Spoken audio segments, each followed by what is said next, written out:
wabarakatuh. Kaifa halukum? Alhamdulillah, ana bi khairin. Anak-anak, apa kabar anak soleh dan soleha pada pagi hari ini?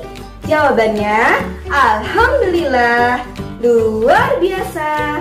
Tetap semangat, dahsyat, Allahu Akbar. Anak-anak, berjumpa lagi dengan Ustazah Tari yang akan menyampaikan sirah nabawiyah kepada kalian.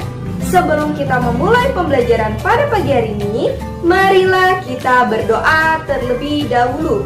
Sikap berdoa, angkat kedua tangan, tundukkan kepala, pejamkan mata, berdoa mulai.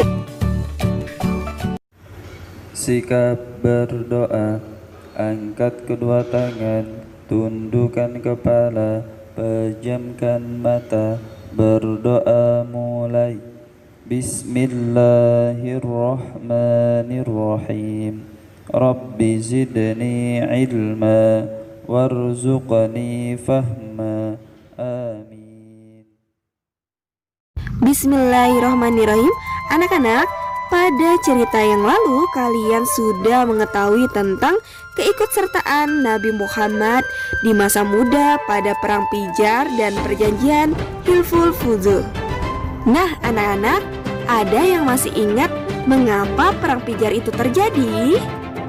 Hayo, masih ingat atau tidak? Ya anak-anak, pintar.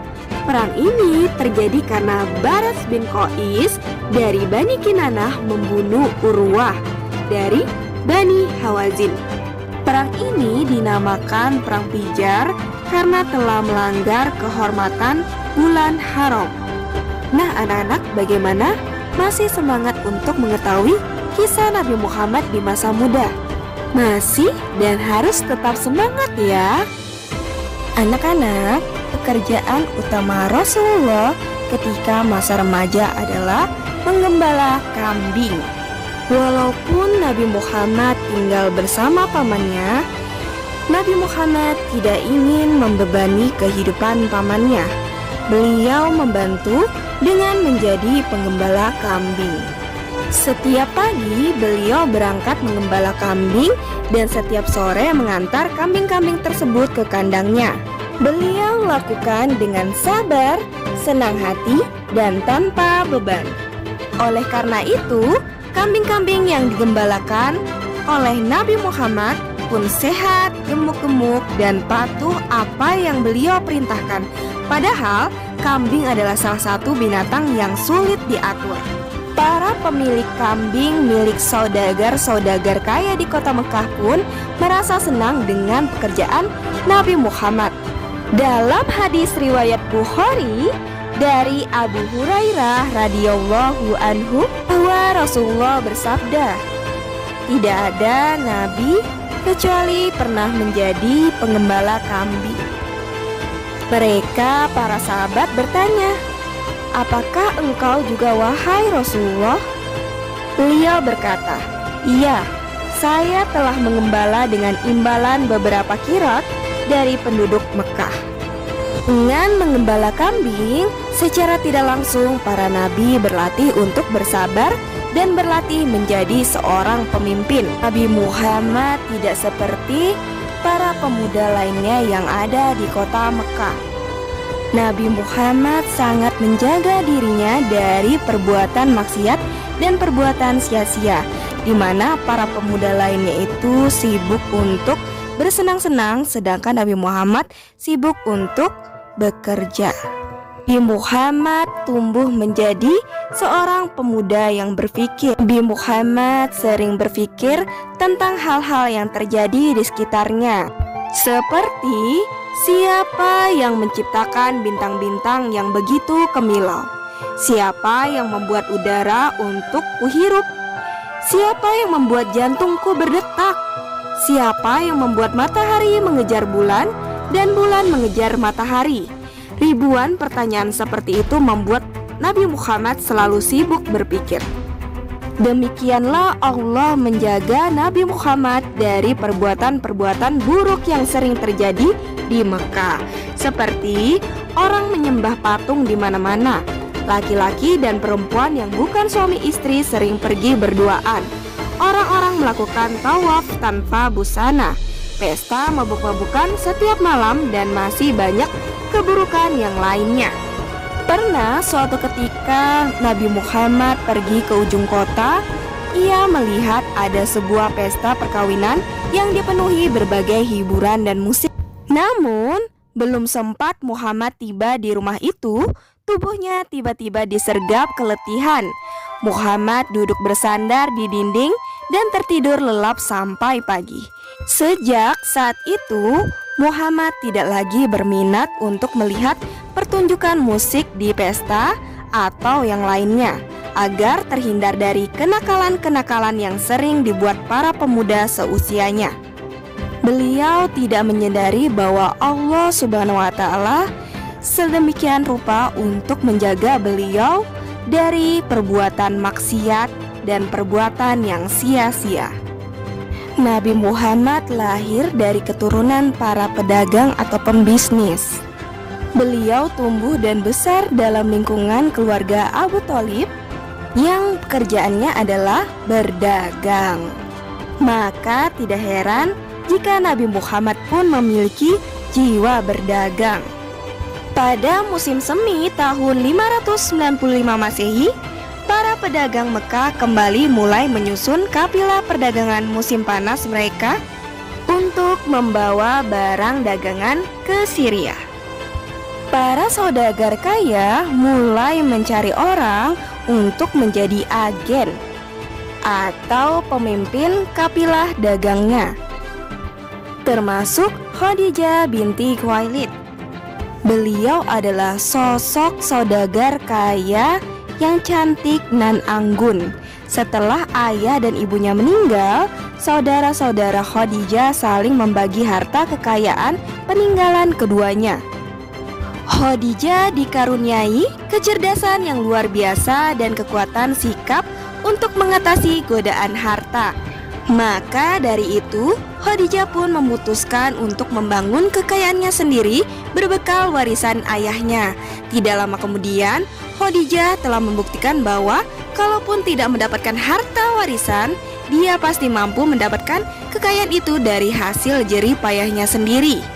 Dengan menjadi pemimpin tertinggi dalam menjalankan bisnis keluarga peninggal ayahnya, dan dia juga mau menerima saran-saran orang lain. Ketika Abu Thalib mendengar bahwa Khadijah mencari seorang agen, maka Abu Thalib mendatangi Khadijah dan menawarkan kepadanya Muhammad, keponakannya yang baru berusia 25 tahun, untuk menjadi agen Khadijah. Abu Thalib tahu bahwa Muhammad belum cukup berpengalaman, tetapi dia sangat yakin anak-anak bahwa Muhammad lebih dari sekedar mampu. Seperti penduduk Mekah lain, Khadijah pun telah mendengar nama Muhammad. Satu hal yang Khadijah yakin adalah kejujuran Muhammad. Bukankah orang Mekah menjulukinya Al-Amin atau orang yang bisa dipercaya?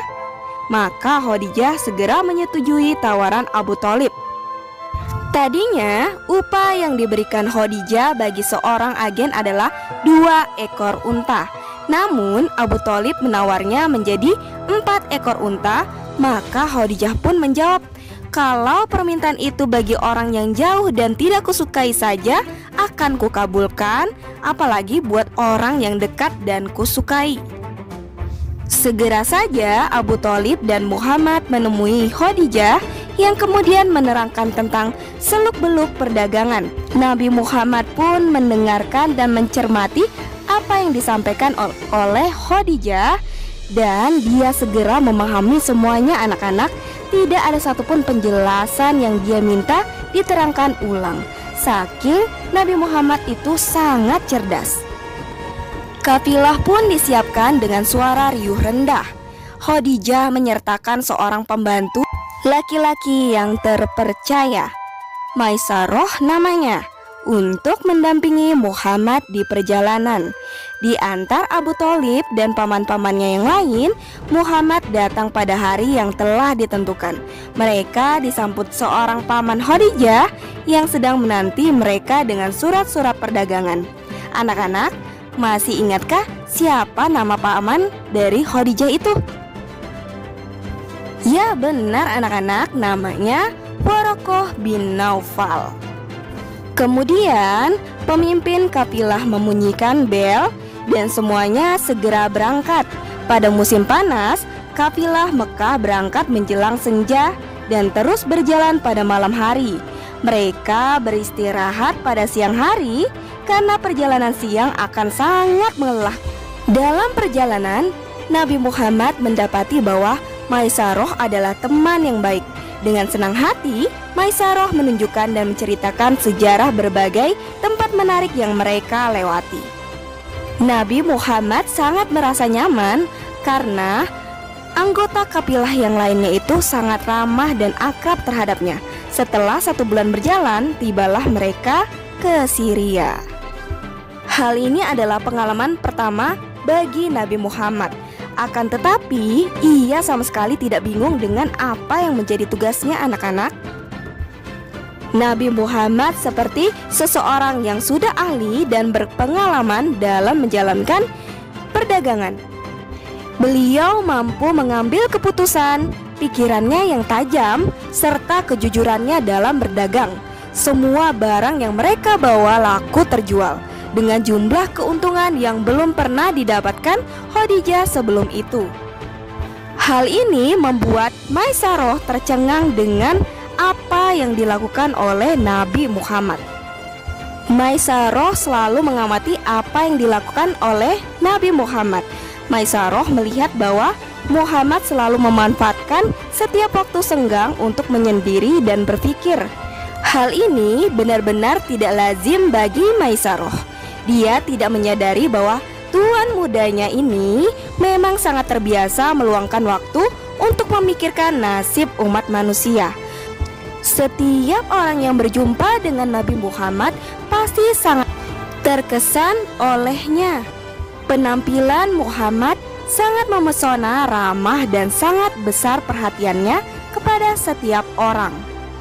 Hal ini membuat Maisarah ingin segera menceritakan kepada Khadijah atas kekagumannya terhadap Nabi Muhammad.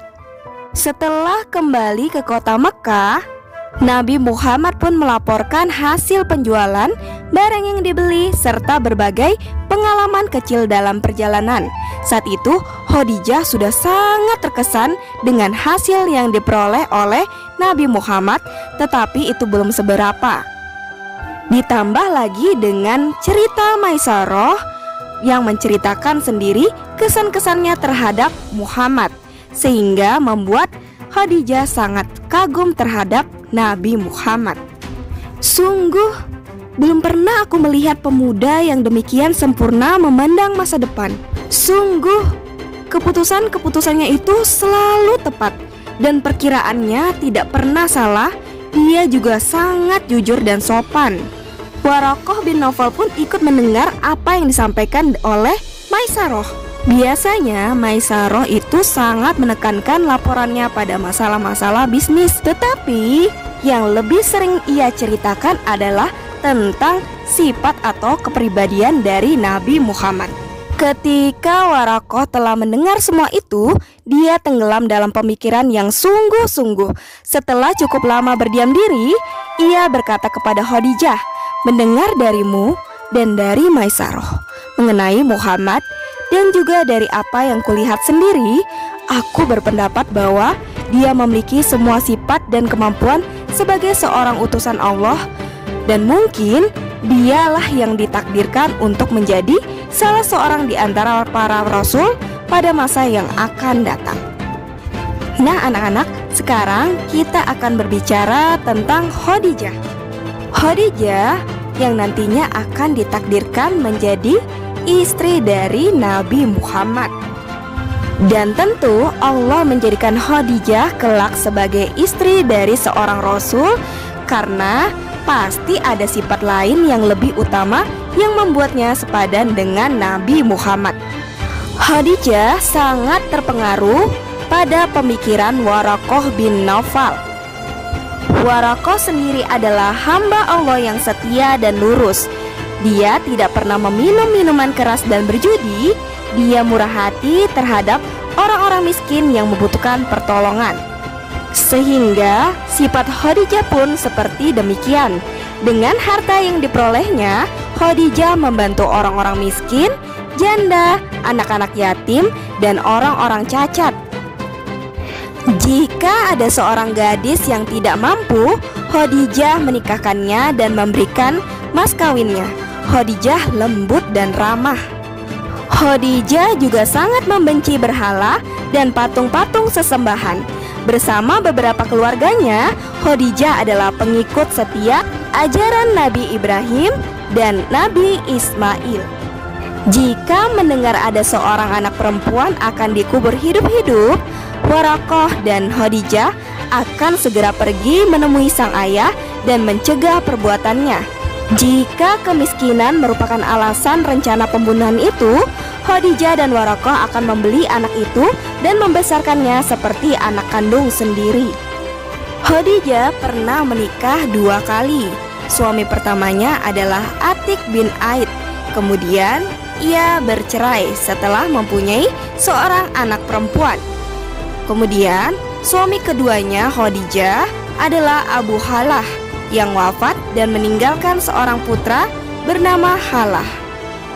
Tidak banyak yang diketahui mengenai Halah, kecuali kemudian ia meninggal dalam perang Siffin membela Khalifah Ali bin Abi Thalib. Khadijah memiliki teman seorang wanita bangsawan bernama Nafisa binti Munyah. Nafisa tahu setelah suami kedua Khadijah meninggal, banyak bangsawan Quraisy yang melamarnya. Tetapi Khadijah menolak semua itu. Nafisa tahu bahwa Khadijah takut semua lamaran itu hanya bertujuan mengincar hartanya saja. Nafisa juga tahu bahwa yang diinginkan Khadijah adalah seorang laki-laki berakhlak agung seperti Nabi Muhammad. Maka ketika Nabi Muhammad dalam perjalanan pulang dari Ka'bah, Nafisa menghentikannya. Nafisa pun bertanya, "Wahai Muhammad, Anda telah menjadi seorang pemuda. Banyak laki-laki yang lebih muda daripada Anda telah menikah dan beberapa di antaranya bahkan telah mempunyai anak." Nabi Muhammad pun mengatakan bahwa ia belum mampu mempunyai kekayaan yang cukup untuk menikah. Lalu Nafisa berkata, "Apa jawaban Anda jika ada seorang wanita yang cantik, kaya, dan terhormat mau menikah dengan Anda walaupun Anda miskin?" Muhammad balik bertanya dengan sedikit terperangah, "Siapakah wanita yang seperti itu?" Nafisa tersenyum. Wanita itu adalah Khadijah putri Huwailid. Nabi Muhammad pun tidak percaya. Dan Nafisa berkata lagi, "Jika Anda mau menikahinya, katakan saja dan serahkan semuanya kepadaku. Aku akan mengurus semuanya." Pernikahan itu pun terjadi. Jarang ada pernikahan yang dilangsungkan demikian agung. Dalam acara itu, semua pemimpin Quraisy dan pembesar Mekah diundang. Mempelai laki-laki menunggang kuda yang gagah diiringi para pemuda Bani Hashim yang menghunus pedang. Sementara itu, kaum wanita Bani Hashim berjalan lebih dulu dan telah diterima di rumah mempelai wanita. "Saksikanlah para hadirin," kata Waraqah bin Naufal dengan suara agak keras. "Saksikanlah bahwa aku menikahkan Khadijah dengan Muhammad dengan mas kawin senilai 12 ekor unta." Rumah Khadijah yang megah saat itu telah diterangi cahaya lilin dalam lampion-lampion yang digantung dengan rantai-rantai emas. Setiap lampion terdiri atas 7 batang lilin. Semua pembantu Khadijah diberi seragam khusus untuk menyambut para tamu yang datang menjelang sore hari. Kamar pengantin benar-benar istimewa. Kain sutra dan brokat digantung begitu serasi. Khadijah sendiri begitu anggun hingga tampak bercahaya seperti matahari terbit. Dia mengenakan pakaian pengantin yang sangat indah dan tiada duanya saat itu. Abu Thalib adalah wakil mempelai laki-laki dalam memberi sambutan, sedangkan Waraqah bin Naufal adalah wakil pengantin wanita. Tidak ada laki-laki segagah Muhammad. Paras mukanya manis dan indah, perawakannya sedang, tidak terlampau tinggi, juga tidak pendek. Rambutnya hitam sekali dan bergelombang, dahinya lebar dan rata di atas sepasang alis yang lengkung, lebat dan bertaut. Sepasang matanya lebar dan hitam. Di tepi putih matanya agak kemerahan, tampak lebih menarik dan kuat.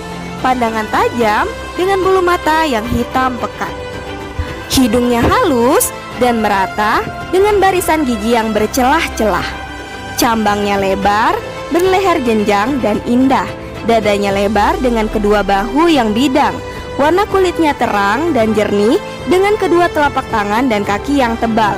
Jika berjalan, badannya agak condong ke depan, melangkah cepat-cepat dan pasti. Air mukanya membayangkan renungan dan penuh pikiran. Pandangan matanya menunjukkan kewibawaan, membuat orang patuh kepadanya. Seluruh penduduk Mekah memandang pernikahan ini dengan gembira dan penuh rasa hormat. Semua undangan yang hadir berharap bahwa dari pasangan yang sangat ideal ini kelak lahir keturunan yang akan mengharumkan nama Quraisy. Kehidupan berlanjut dan keikutsertaan suami istri itu dalam pergaulan yang baik dengan masyarakat membuat orang semakin menghormati mereka. Walau telah mendapat kehormatan demikian itu, Muhammad tetaplah seorang yang rendah hati. Itu adalah sifat yang sangat menonjol. Jika ada yang mengajaknya berbicara, tidak peduli siapapun itu, dia akan mendengarkan dengan penuh perhatian tanpa menoleh kepada orang lain. Tidak saja mendengarkan dengan hati-hati, Muhammad bahkan memutar badannya untuk menghadap orang yang mengajaknya berbicara. Semua orang tahu bahwa bicara Muhammad sedikit, dia justru lebih banyak mendengarkan pembicaraan orang lain. Sekali bicara, Muhammad selalu bersungguh-sungguh. Namun Muhammad bukanlah orang yang tidak bisa diajak bergurau. Dia sering juga membuat humor dan mengajak orang lain tertawa. Tetapi yang dikatakannya dalam gurauan sekalipun adalah sesuatu yang benar. Orang menyukai Muhammad yang apabila tertawa tidak pernah sampai terlihat gigi gerahamnya. Apabila marah tidak pernah sampai tampak kemarahannya. Orang tahu dia marah hanya dari keringat yang tiba-tiba muncul di keningnya. Muhammad selalu menahan marah dan tidak menampakkannya keluar. Orang-orang menyayangi Muhammad karena dia lapang dada, berkemauan baik, dan menghargai orang lain. Dia bijaksana, murah hati, dan sangat mudah bergaul dengan siapa saja. Namun, di balik semua kelembutan itu, dia mempunyai tujuan yang pasti. Berkemauan keras, tegas, dan tidak pernah ragu-ragu dalam tujuannya. Sifat-sifat demikian terpadu dalam dirinya sehingga menimbulkan rasa hormat yang dalam bagi orang-orang yang bergaul dengan Nabi Muhammad. Nah anak-anak, demikianlah penghujung cerita dari kisah Nabi Muhammad, dimulai dari pekerjaannya pada saat remaja hingga pernikahannya dengan saudagar wanita kaya yang bernama Khadijah.